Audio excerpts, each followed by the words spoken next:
So as I've started to think about exploring the pantry from the sea, I thought about some traditional recipes that I had written for my first cookbook series, The Kitchen Coach.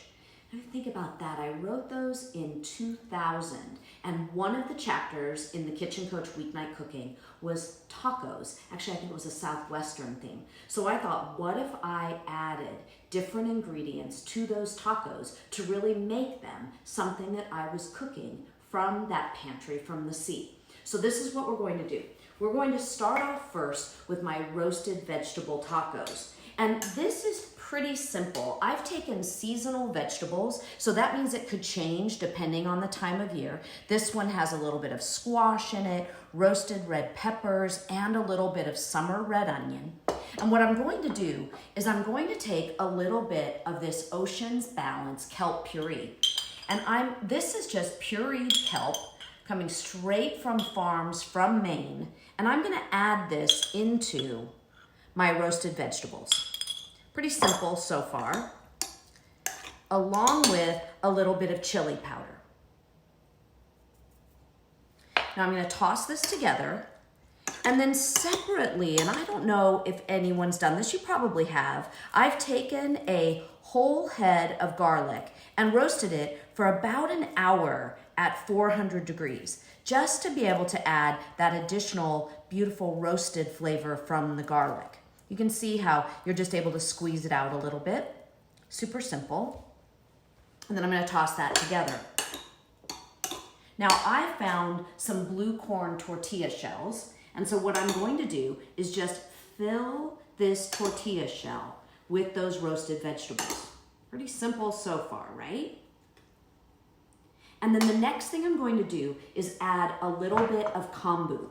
Now the kombu is a beautiful seaweed as well, full of nutrients, calcium, vitamins, and I just want to cut it into a couple of pieces, and then I'm going to tuck it into my taco. So you can imagine you've got roasted vegetables that you could actually, if you had extra from grilling, if you wanted, you could do this with just about anything that you wanted to. But the main trick here is to have the seaweed really bringing out the flavors of this dish. And that's what seaweed does. It has umami, similar to what mushrooms will do to something that you want to bring out the flavors in. A little bit of saltiness. And then I'm just going to finish these tacos with a little bit of Mexican crema and a cojeta cheese, which to me, this cojeta cheese is almost like using a Greek, if you thought of it as like a feta cheese. Pretty simple. So we've put one of our tacos together. We've added a little bit of seaweed to it. It's something where even if you wanted to garnish with a little bit of additional seaweed that's dried to give it some crispiness, you could. And then that's ready to go. So you can see we have a whole platter of these already done. A roasted vegetable taco, new take on that one from the Kitchen Coach Cookbook series. Now the next one is going to take us just a little bit longer to put together. So this one, what we're going to do is make a Quarry Arctic salmon taco. And so the first thing that we have to do is you need to start with some very cold salmon fillet that's already been, the skin is removed, and it's already been cut into strips. So you can see that, pretty simple. I have a paper bag, and you're gonna think of this almost like a fish stick because of the way that I put this together. So I'm taking a paper bag, and I've got some panko breadcrumbs that I've lightly seasoned. And then I'm going to use, now this is a seaweed sprinkle, but you could also just use a table seaweed if you wanted to, or even just grind up some of that seaweed that we had already used. And I'm going to use it to season the breadcrumbs. And then, just like the old shake and bake recipes, I don't know for any of you that remember that, but there used to be shake and bake chicken. What I'm going to do is just roll the bag and shake up that salmon, just to get it lightly coated. Now, you'll have to do this in batches if you're making a lot of them, but you can see how it got coated in the breadcrumbs. Now, in the meantime, I've started to heat up some oil. So come on over to the cooktop. we want to make sure that this oil is really smoking because we want to get this fried and brown. Now the fish is going to cook pretty quickly. So I'm going to just very gently add it to the pan. Don't drop it in because it's nice and hot and you will get burned. But we're just going to add it in, and we don't want to overcrowd the pan.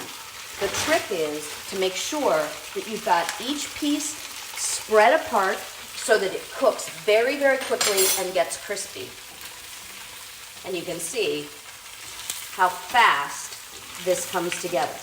It'll just take one more second. So turn off the stove. And in the time it takes for that other side to brown, it'll actually be completely finished and cooked through. I'm going to take these out. You can see that little bit of seaweed on the top has gotten so nice and crisp. And those are actually done. Now, after you get done doing these, and this recipe makes about 8 tacos, then what I'm going to do is refresh the tortillas. I don't know how many of you have used the cooktop to cook directly on. It's not generally very messy. Things don't really stick to it, but I'm going to take my tortilla and I'm actually going to put it right onto the cooktop. And what this does, especially if you've got relatively fresh tortillas, is it'll actually start to brown. Do you see? And I love the flavor of the oils and the corn starting to come out. It really gives it like a little bit of a lift while it steams it. So I want to make sure that I get some color because that caramelization is really delicious. And I'm just going to lightly cook the other side. And then we'll go over and we're going to make a kelp aioli. So you can see that? That's finished as it starts to fluff up. So now let's take this back to the cutting board and we're going to make a kelp aioli to go with this. Kind of our take on a tartar sauce, but we really have Lisa Scally from Ocean's Balance to thank for this. Because not only did she make this delicious kelp puree with the lemon juice, but she's also the one that suggested that we sort of taco night-ify it in order for it to go with our tacos. So the first thing that has happened already is that we have taken some egg and Dijon mustard as well as a little bit of oil, and we've slowly pureed it so that it gets nice and thick. You can see how it really ends up being the thickness of a homemade aioli. Now what I'm going to do with it next is I'm going to add some of our kelp puree to this and some lime juice. This is what's really going to make it. You could add a little bit of chili powder to it if you wanted, but this is really what's going to make it great on these tacos. I'm just going to stir it a little bit. You can see how we end up with just a light kind of a crema from this that has that kelp in it. That's just finishing up that kelp puree. Now, the next thing is I also have a little bit of slaw and some microgreens. And you can use any type of slaw that you want. So if you want to buy a slaw in the grocery store or you want to quickly maybe toss one with our little bit of this kelp aioli, you can do whatever you would like. But I'm going to show you how lovely these come together. So the first thing I'm going to do is build the taco by putting in some of our slaw and then one piece of our Quarry Arctic salmon. And I think you all have heard me talk about this, but what a great combination of aquaculture. We've got the kelp, which is this regenerative aquaculture, which if you don't know what that means, it's actually something that's going to bring the oceans more renewal. It sequesters carbon. It actually sequesters more carbon than trees, than planting trees on land. So we can start to get global warming down by planting more seaweed, a great part of aquaculture.